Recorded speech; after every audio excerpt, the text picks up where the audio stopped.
Hello everyone, welcome back to our channel Swastha wonders. నా intermediate fasting 100 days ఛాలెంజ్లో ఇది day 68. నేను 16:8 విండో చేస్తాను. 16 hours fasting, 8 hours eating window.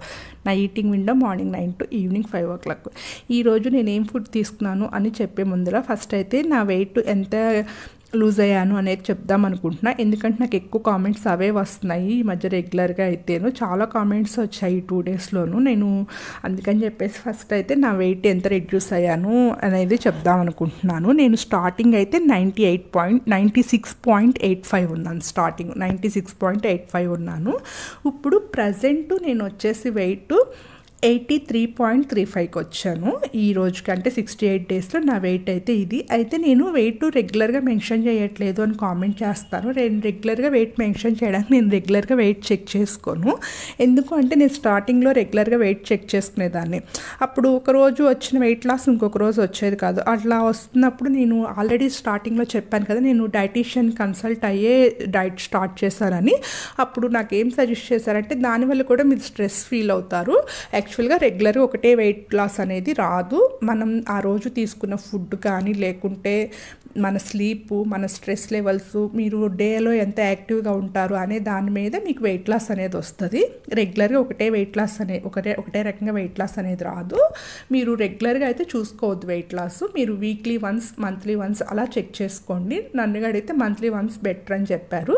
నేను ప్రతి సండే మార్నింగ్ అయితే చెక్ చేసుకుంటాను వెయిట్ లాస్ అనేది. రెగ్యులర్గా అయితే చెక్ చేసుకోను. అందుకే నేను రెగ్యులర్గా మీకు పోస్ట్ చేయలేకపోతున్నాను నేను ఎంత వెయిట్ లాస్ అయ్యాను అని చెప్పేసి.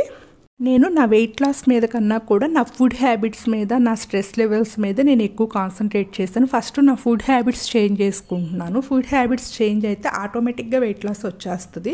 నెక్స్ట్ వచ్చేసి స్ట్రెస్ తగ్గించుకోవడం, వీలైనంత వరకు పీస్ఫుల్గా ఉండడానికి ట్రై చేస్తున్నాను. మెయిన్ కావాల్సింది అదేను, వెయిట్ లాస్ ఆటోమేటిక్గా వస్తుంది. నెక్స్ట్ వచ్చేసి ఇంకొకటి ఏంటంటే, మనము 90 kgs 100 kgs అలా వెయిట్ ఉన్నప్పుడు 10 to 15 kgs వరకు చాలా ఈజీగా వెయిట్ లాస్ అయిపోతాం. అంటే ఒక టైమింగ్స్ మెయింటైన్ చేస్తే అట్లీస్ట్ 12 hours 16 hours ఫాస్టింగ్ విండోలో ఉంటా. కొంచెం ఆయిల్స్, స్పైసెస్ తగ్గించుకుని తీసుకుంటే ఈజీగానే 15 kgs వరకు మనం వెయిట్ లాస్ అయిపోతాము.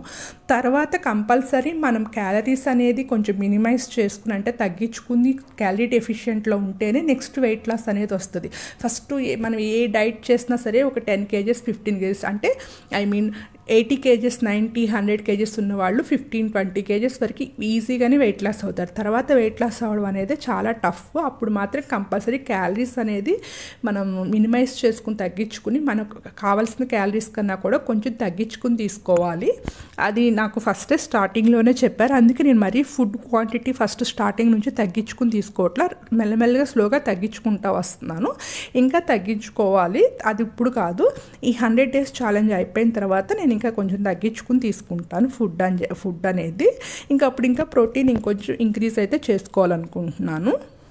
రెగ్యులర్గా వెయిట్ పెట్టకపోవడానికి అయితే రీజన్ అయితే అదేను. చాలామంది అయితే కామెంట్స్ చేస్తారు. కామెంట్ చేసినప్పుడు నేను రిప్లైగా ఏం చెప్తానంటే, ఆ వీక్లో నేను ఎంత వెయిట్ ఉన్నాను అనేది నేను వాళ్ళకి రిప్లై పెట్టేస్తాను. బట్ చాలా రోజుల నుంచి అడుగుతున్నారు అని చెప్పేసి ఈ రోజు అయితే నేను ఇంకా రిప్లై ఇద్దాము. ఆల్మోస్ట్ 16 days అయిపోయింది. యాక్చువల్గా నేను డే 50 వీడియోలో పెట్టాను నా వెయిట్ లాస్ ఎంత అయ్యాను, ఎలాగా ఏంటి అని చెప్పేసి.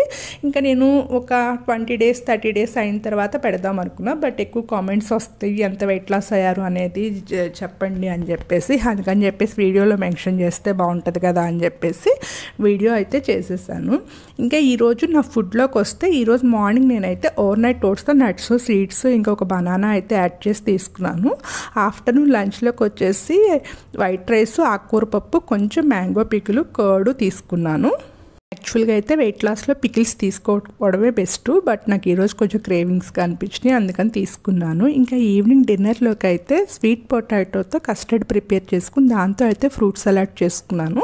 అది ఎలా చేసుకున్నానో రెసిపీ అయితే చూపిస్తాను. ఫస్ట్ అయితే ఒక బౌల్ తీసుకుని అందులోకి కొన్ని కాజుస్ యాడ్ చేసుకోవాలి.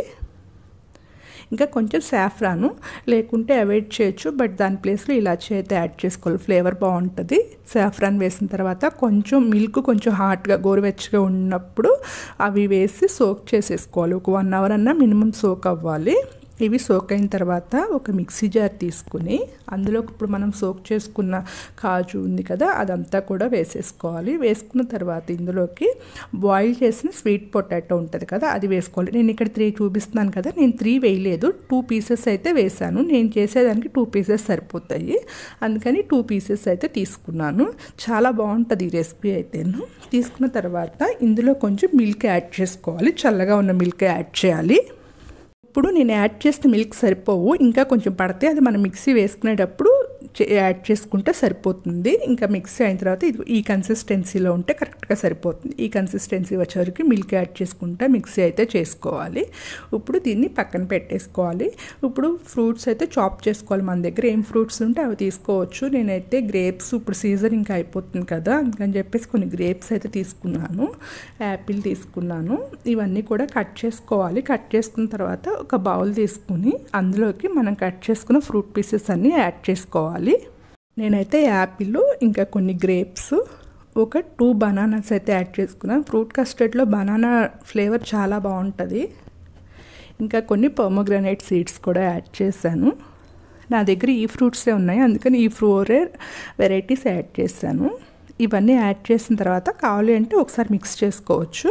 మిక్స్ చేసుకున్న తర్వాత మనం ముందుగానే మిక్సీ చేసుకున్న కస్టర్డ్ ఉంది కదా అదంతా కూడా దీని మీద అయితే వేసేసుకోవాలి. వేసుకున్న తర్వాత మొత్తం అంతా ఒకసారి కలుపుకోవాలి. నేనైతే మకానాతో చేస్తాను కానీ స్వీట్ పొటాటోతో అయితే ఫస్ట్ టైం ట్రై చేశాను. ఎలా ఉంటుందో అనుకున్నాను, చాలా బాగుంది. స్వీట్ కూడా కరెక్ట్గా సరిపోయింది. అంటే మనం ఏం వేయలేదు స్వీట్, కానీ దానిలో ఉండే ఫ్రూట్స్లో ఉండే స్వీట్నెస్సే సరిపోతుంది. నాకైతే ఈ రెసిపీ చాలా బాగా నచ్చింది, చాలా టేస్టీగా కూడా ఉంది. ఇంకా ఇప్పుడైతే నేనైతే ఒక 1 అవర్ ఫ్రిడ్జ్లో పెట్టుకున్నాను. ఫ్రిడ్జ్లో పెట్టుకోకుండా వెంటనే అయినా సర్వ్ చేసుకోవచ్చు, బట్ సమ్మర్ సీజన్ కాబట్టి కొంచెం సేపు ఫ్రిడ్జ్లో పెట్టుకుని సర్వ్ చేసుకుంటే చాలా బాగుంటుంది. ఈరోజు ఈవినింగ్ డిన్నర్లో అయితే ఈ కస్టర్డే తీసుకున్నాను, ఫ్రూట్ కస్టర్డ్. ఈరోజు నా ఫుడ్ అయితే ఇది. Thank you for all. Please like, share and subscribe to my channel.